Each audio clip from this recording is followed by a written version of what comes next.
What took you so long? The Amalj are in trouble. Let's split up.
Oh, no, you don't.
Kim Sol Ash Esk Snodo in Aisto Antal An in Aisto Antal Afa Snalosk Ash An Dran Mira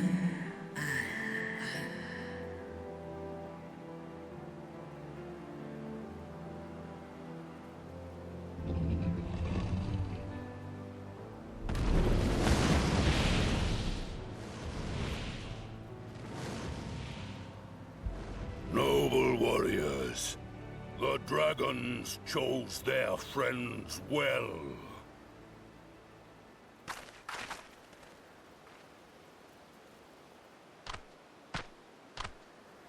Long have our peoples waged war, but no more.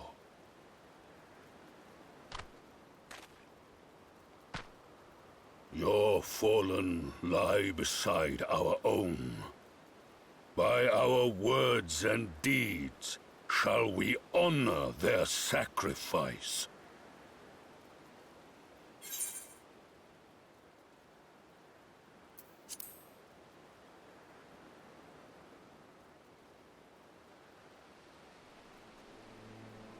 The enemy of our enemy is our friend. And you have proven yourselves worthy of our trust.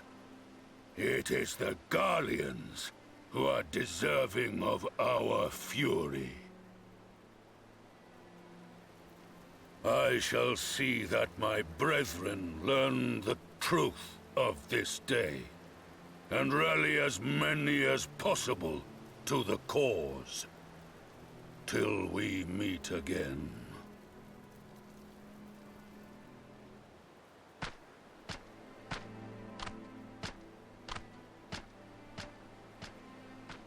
And thus did we make allies of the Amalja.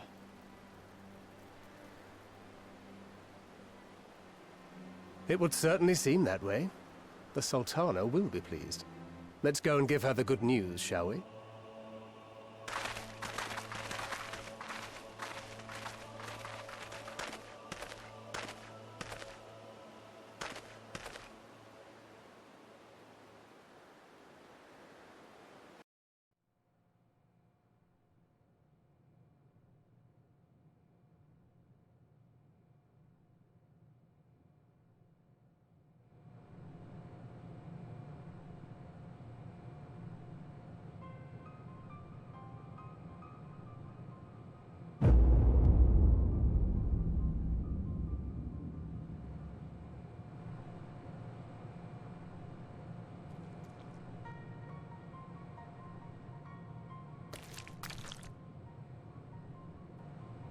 What in Ralga's name happened here?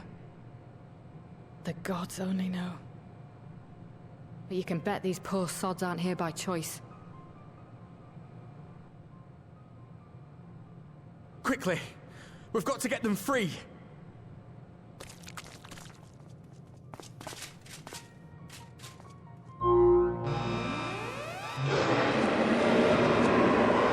Get back!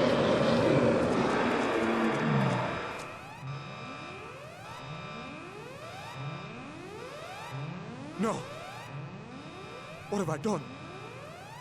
It's too late for them! We're leaving, now!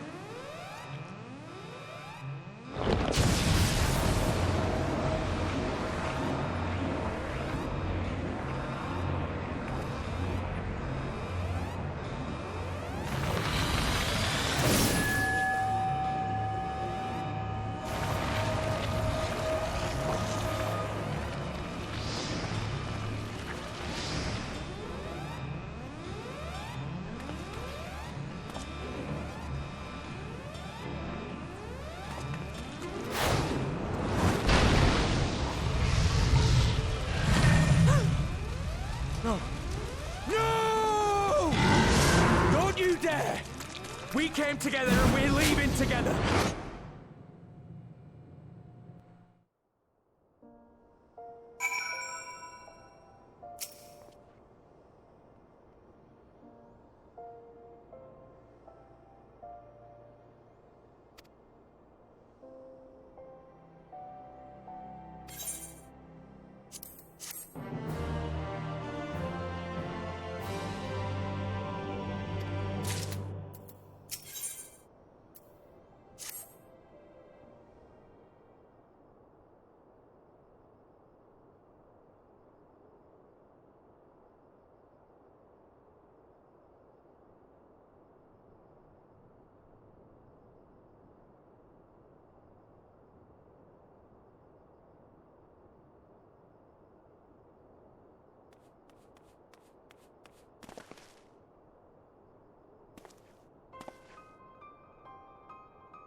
Fordola, have you been waiting here all this time?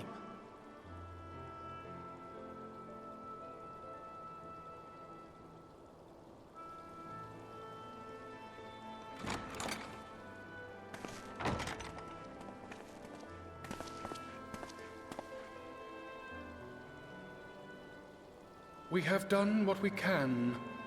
The rest is up to him. May we see him? I do not think that wise. You must let him sleep.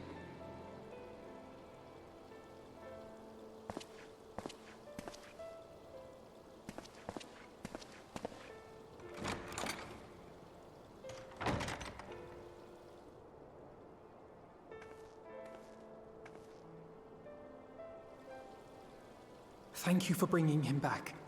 He owes you his life.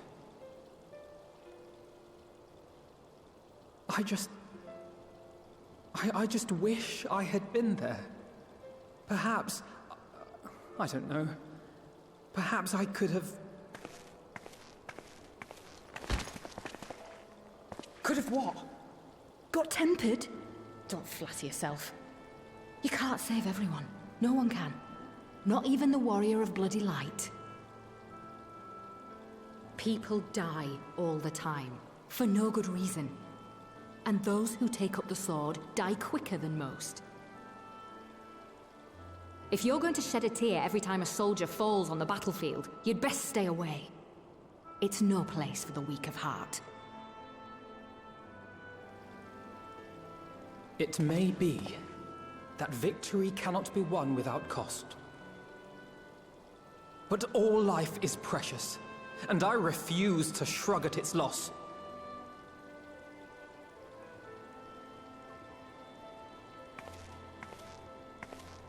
All life is precious! Oh, you need to grow up, little man. Before your sparkling ideals get everyone killed.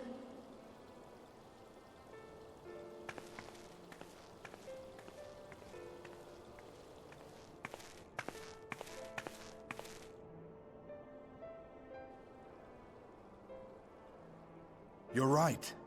He is idealistic. But the world has more than its fair share of realists, like you and me. It's people like him who dare to dream that things could be better, and make it happen against all the odds. They are the ones whose names live on forever. The heroes. The battlefield's littered with would-be heroes. At this rate, you'll lot'll be next. And what'll become of your precious dreams then? They'll be gone. Like dust on the wind.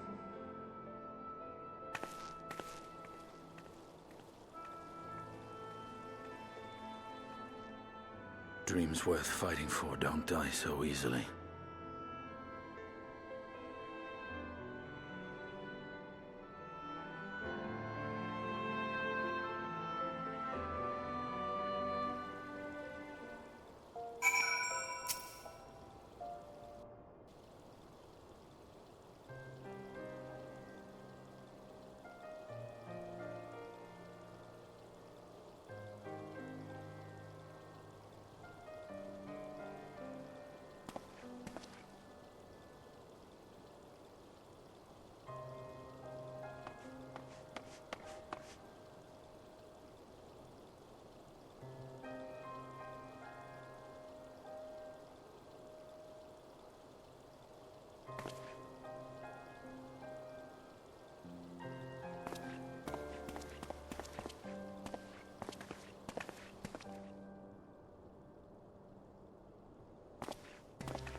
Your Grace, Pray forgive us our lateness.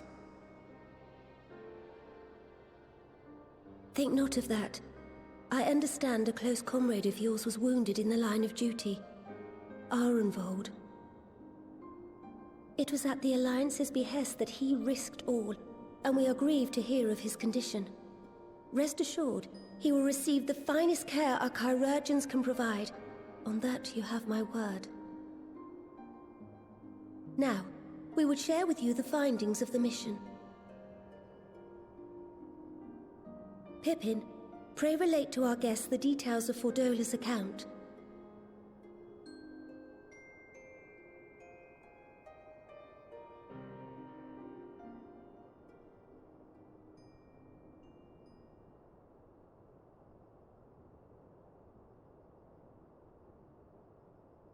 First Bahamut, now Ifrit. Or Lunar Ifrit, as Fan Daniel would doubtless have it. 'Tis now all but certain that the towers were conceived to facilitate the summoning of primals by those imprisoned within. Less certain is the means by which the Telophoroi constrain the wills of said entities to enact their designs in defiance of the pleas of their victims. Mayhap they do not. If mere proximity to the towers is enough to make loyal servants of the Empire's mortal enemies, it stands to reason that the same is true for those held captive. They invoke their gods for the good of Garlemald, and in their disturbed state of mind, summon a primal whose form reflects their own alteration. It all begins to make sense. Upon closer inspection, I realized that the towers bear a striking resemblance to a much larger structure which Urianger and I observed from afar during our visit to the Imperial capital. Assuming it too is capable of tempering those in its immediate vicinity, it would go some way to explain the swiftness with which the Telophoroi managed to rally so many Imperials to their cause.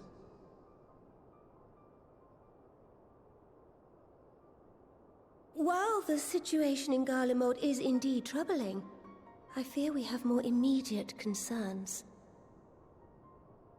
Ifrit was not the only primal summoned. At approximately the same time, observers at several other towers bore witness to the emergence of further such entities.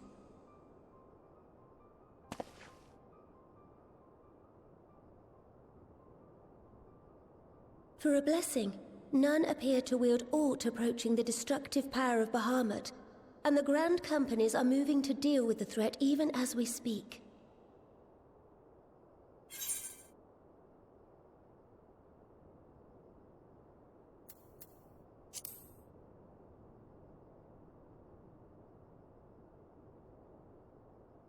Though we are aware that the task will not be easy, we would call upon the Scions only as a last resort. Pray, conserve your strength for now. After all, it was not so very long ago that you rid us of Bahamut. On which note, I am pleased to report that our talks with the Amalja have reached an agreeable conclusion. They have pledged their full support to our cause. It is our hope that this historic agreement will encourage other tribes to join us at the negotiating table. And I know that I speak for all of the Allied leaders when I say that we will welcome them with open arms at such time as they do.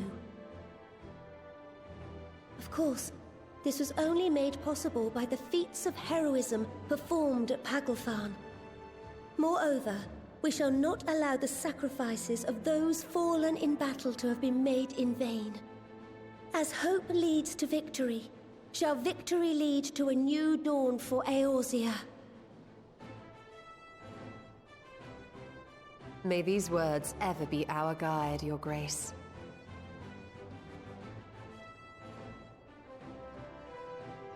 Now, if you will forgive me, I must consult with the Syndicate on the matter of our new allies' integration. Till next we meet, my friends, I bid you safe travels and blessed respite.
Welcome back. I expect you must all be exhausted. Ere you take your rest, however, I would beg a moment of your time. Thanks to Arenvold's selfless efforts, we may now be confident that we understand the function of the towers. But many questions remain regarding the reason for the summonings, and what lurks behind the looming edifice in Garlemald. Until such questions are answered, we will struggle to devise an effective strategy for thwarting the Telophoroi's stated aim. Nothing less than the destruction of this star. And so, given the gravity of the situation, I move that we petition the aid of Sharlayan.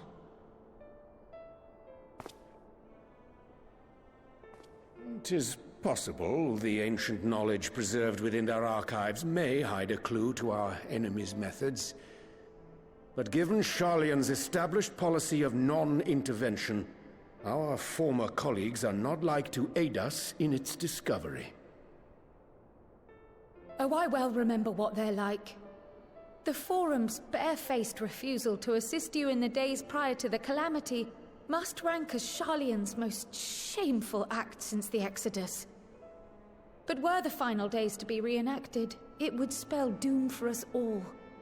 Surely even they cannot turn a blind eye to that. I trust we are all of the same mind on this matter. Urgent as it seemed, I took the liberty of petitioning the Alliance for leave to act as Eorzea's emissary, and have since received their blessing. I presume your role as a student of Baldessian will carry some weight with the Forum? One can but hope. If truth be told, our organization has been a shadow of its former self ever since the disappearance of the Isle of Val. But the name does still retain some degree of prestige. I only pray it will be enough. If there are no objections, I shall depart for Sharlayan at once. But before I do, I should also mention the other matter to which I would devote some time during my stay. After hearing what transpired in the first, I began to question the true nature of Hydaelyn's blessing, a topic I have discussed at some length with Y'shtola. We were wondering, when was the last time Hydaelyn spoke to you directly?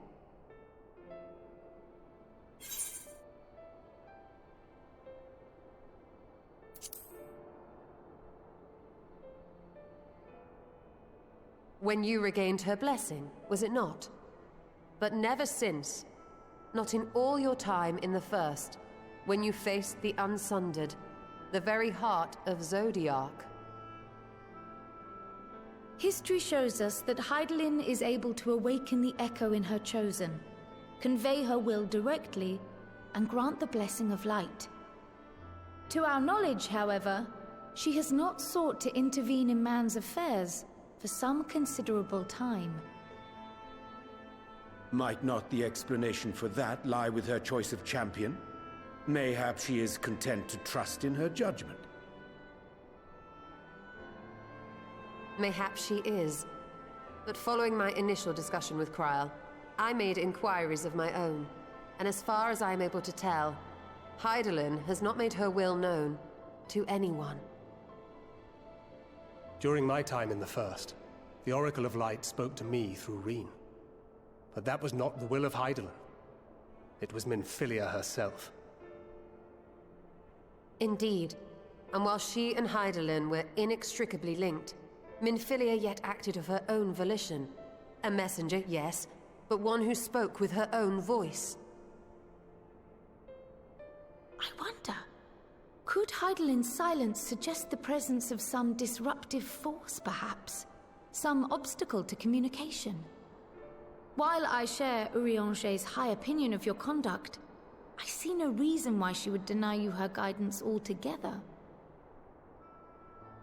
Then again, who am I to say? The fact is, we simply don't know. But if the explanation is to be found anywhere, I can think of worse places to look than the archives of Sharlayan, and their research on the ethereal sea in particular.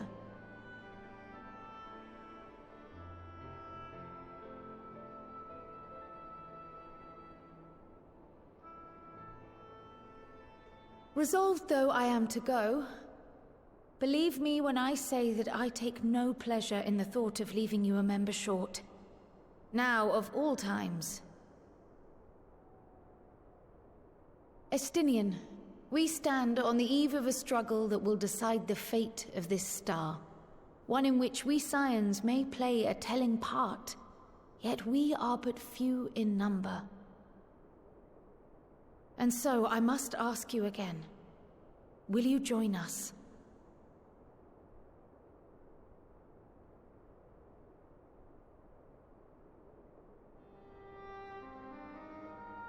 You see the world the way you want it to be.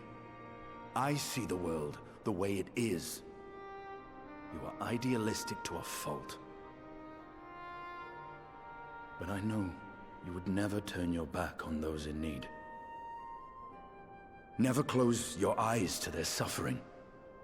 And somehow, your deeds lend truth to your words, giving the lie to my doubts in so doing. I have seen others draw strength from your belief. In Ishgard, in Alamigo. You inspired them to stand up and fight. To win, no less. And even when you lost those you held dear, you carried their spirit with you and made their memory your guiding light. The burden of so many hopes and dreams would be too heavy for most to bear.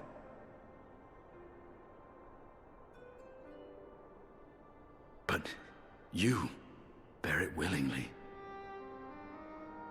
as you have shown me. Some dreams are too important to let go. If you have need of my strength, it's yours. After all you've done, how could I refuse?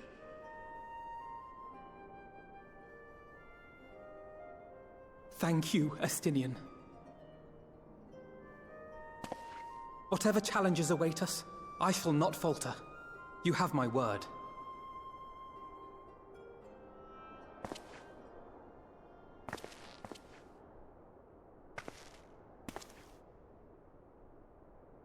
And now, I may bid you farewell. Safe in the knowledge that all is as it should be. In this little corner of the world, at least.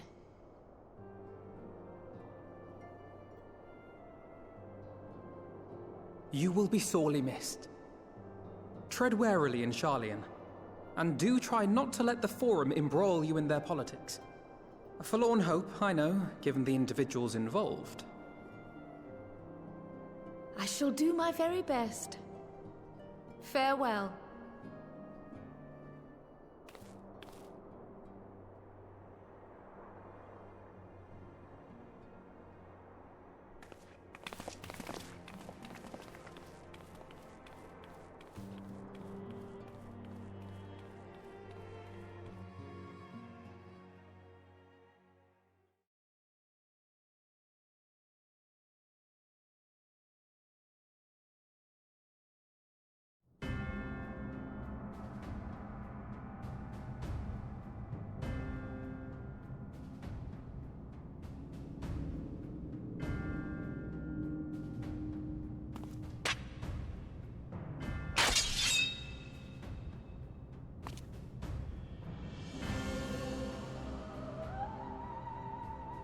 Well, does this one meet with your approval?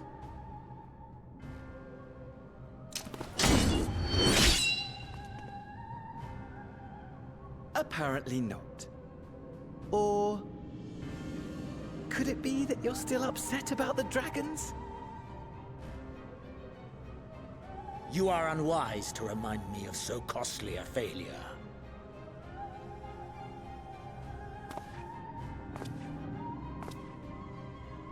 It will not affect our plans, I trust. Oh, hardly at all. Though, Admittedly, the chances of us being able to procure any more Mericidian dragons are rather slimmer following Tiamat's reappearance.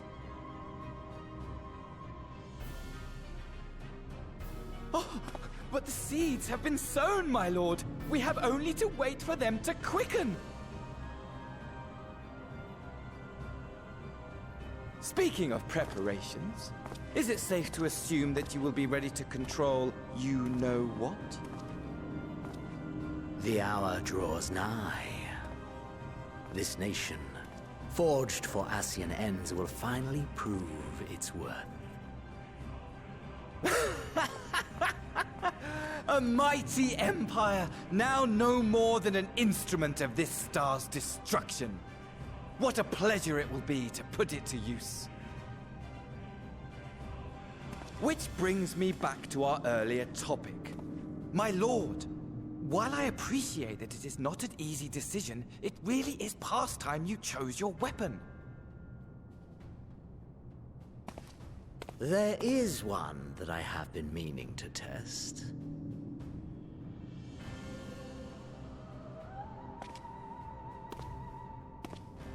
Well, well, not quite what I was expecting. Though I will say, it does seem rather apt.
Esteemed guests, you honor us with your presence.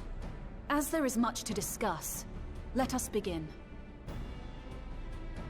Information on our taken brethren you have, yes? Hear it we would!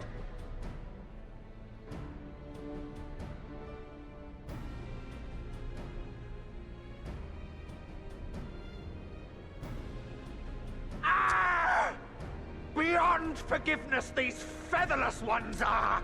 With rivers of blood shall they pay! Freed our people must be! We too would see your kin liberated. But ere we attempt their rescue, we must first find a means to negate the risk of tempering. Without that, we will be unable even to approach the towers, let alone contend with their defenders. If all else fails, I've always found cannonballs quite effective. And what of the prisoners? Would you see them slaughtered? Think for a moment. Ponder, consider, think. If Merlwyb truly intended to bombard the towers, she would have done so by now. Remember, we came here to find a solution together, did we not?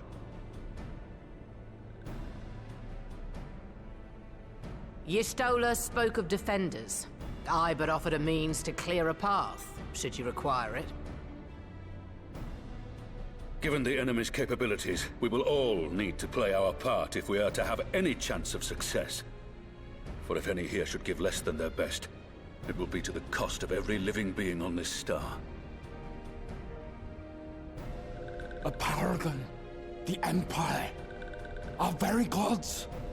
How can we hope to prevail against such odds? That our foe is formidable, none would deny. But our strengths are many and varied. In this chamber, I see masters of strategy, masters of magic, masters of the land, the air, and the sea. And together, there is nothing in creation we cannot overcome.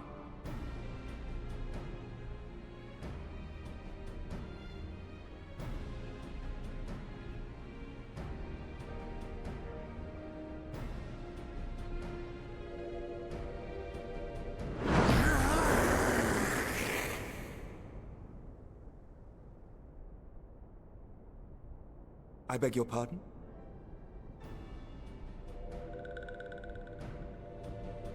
What is it, Soulwalker? Do not express your passion thus. A little tricky without gills, perhaps? Suffice it to say, I am proud to be counted amongst Eorzea's finest. We, Sahagin, will play our part. We kobolds have not forgotten the crimes the Overdwellers committed against us in the past. But today we look to the future, as allies united in purpose.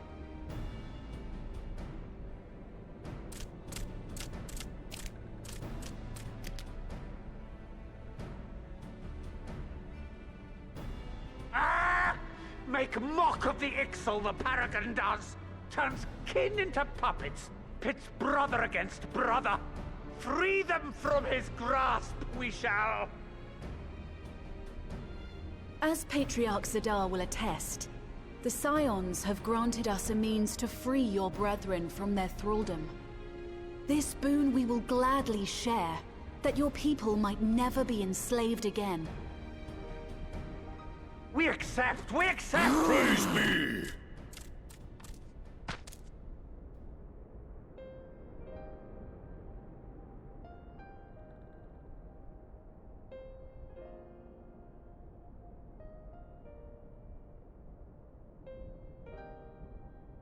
It's taken a while, but I do believe we might be one step closer to a world without primals. Would that Minfilia were here to see it. We still have a long way to go, and we're going to need a lot more Porksies. But we're moving in the right direction.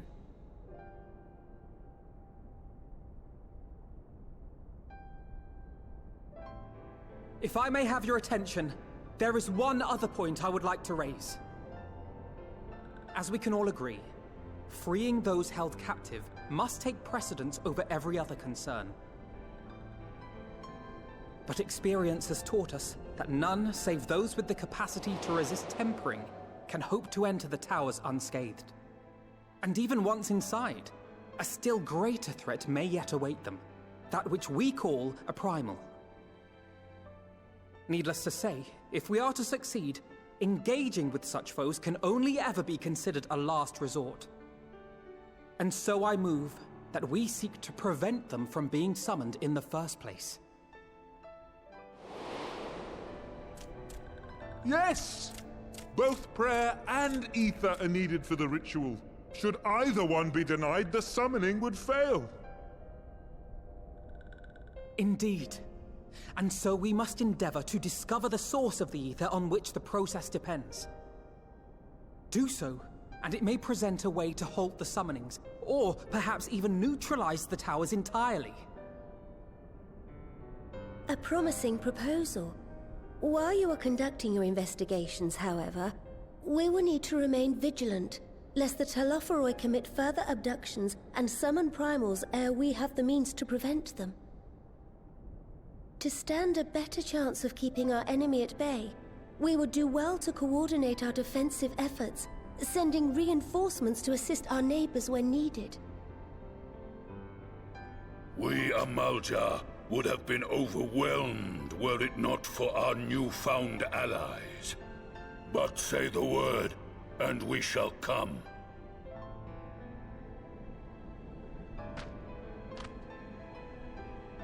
I see we are all in accord. But what are we to call this proud fellowship of ours? I submit that the honor of naming it should go to the scion whose brave efforts have done so much to unite Eorzea. What say you, my friend?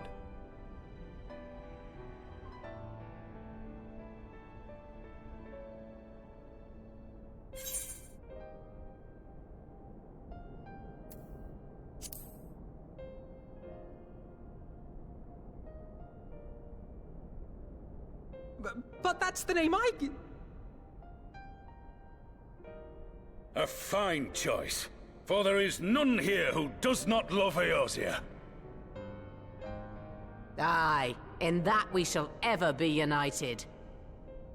United in our gratitude for the realm that gave us life.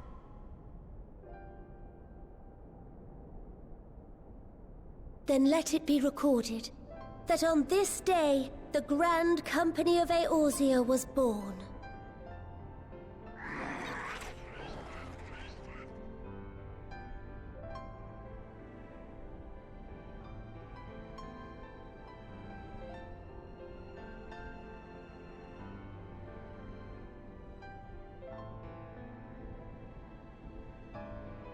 How long have we dreamed of this moment?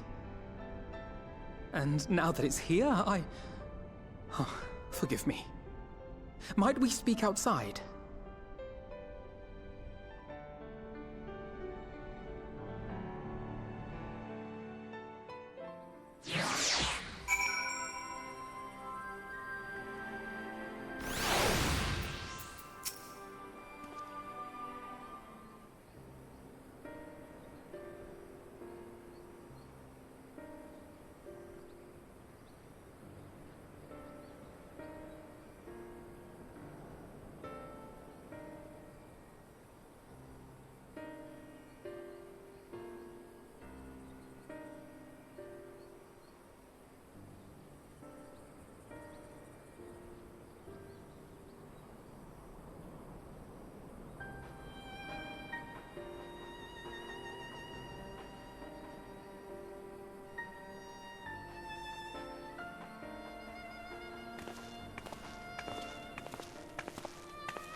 Elder Seedseer, I thank you for granting me this audience.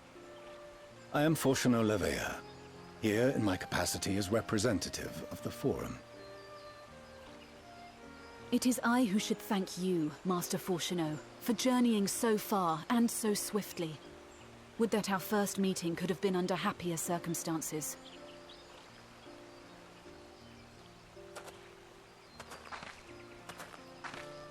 It has been too long, Father. You look well. As do you both. Ameliance will be glad to hear that you are taking care of yourselves. How is Mother? She misses you terribly, of course, but is otherwise a picture of health.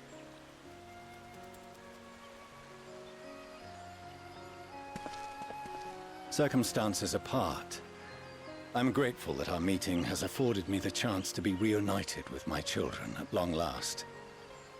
And I believe I also owe you thanks for the hospitality you showed my father, Louisois, during his sojourn in Eorzea.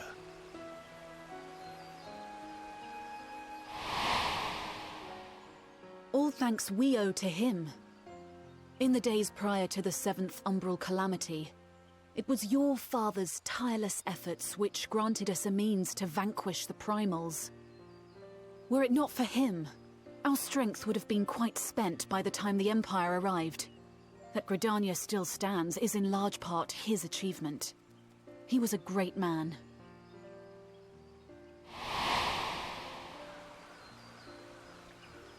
He would doubtless have been moved to hear you say so. I must confess, however, that I opposed his decision to intervene. And my position remains unchanged.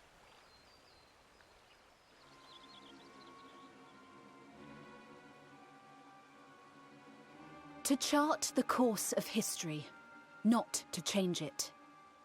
I am familiar with the Sharlayan stance. It is more than that. It is our way of life. Who we are. But I came here not to deliver a lecture, but the Forum's answer to your request. Sharlayan will under no circumstances intervene in the conflict between Eorzea and the Garlean Empire.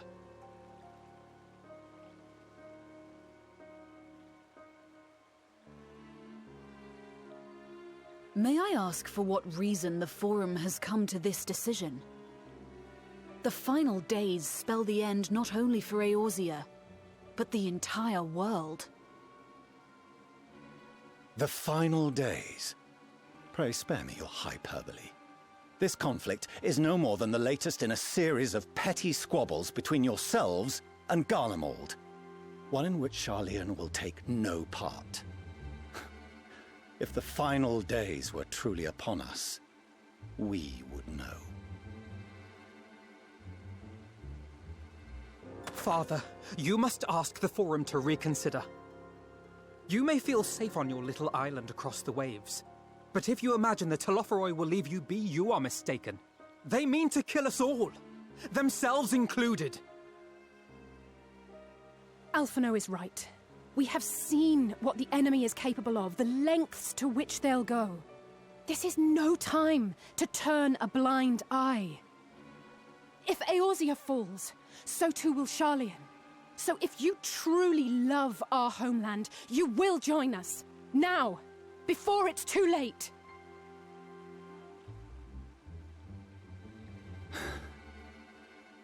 I thought you knew better than to raise your voice to your elders. It seems I was wrong. Wrong to ever let you leave, Sharlayan. I consoled myself that your time abroad would instill in you some hint of restraint, of discipline. But I see now that Eorzea has made fools of you both. Have you forgotten why it was that I so vehemently opposed your grandfather's departure? For all his wisdom, his only solution was to go to war. Death, devastation, ruin. Even those who claim victory are scarred for life. What prize could ever justify such sacrifice? It is the duty of the learned to avert such tragedy.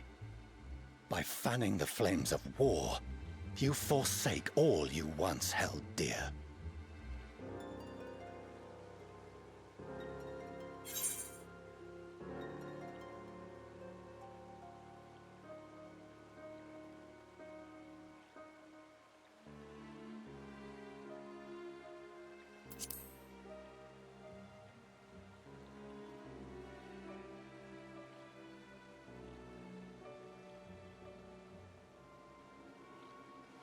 I see your friend shares your misguided ideals.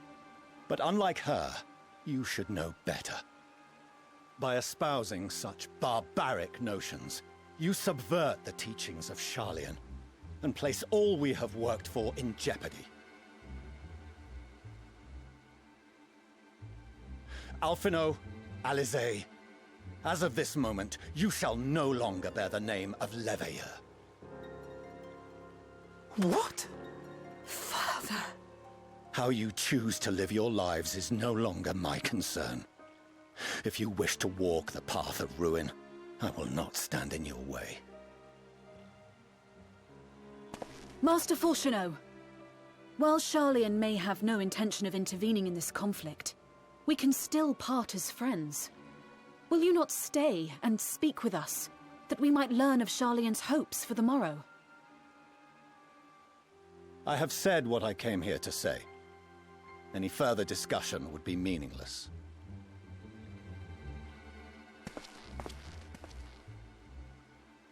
Father! Wait! Don't bother, Alizé! How can you stand there and watch him walk away? How can you let this happen?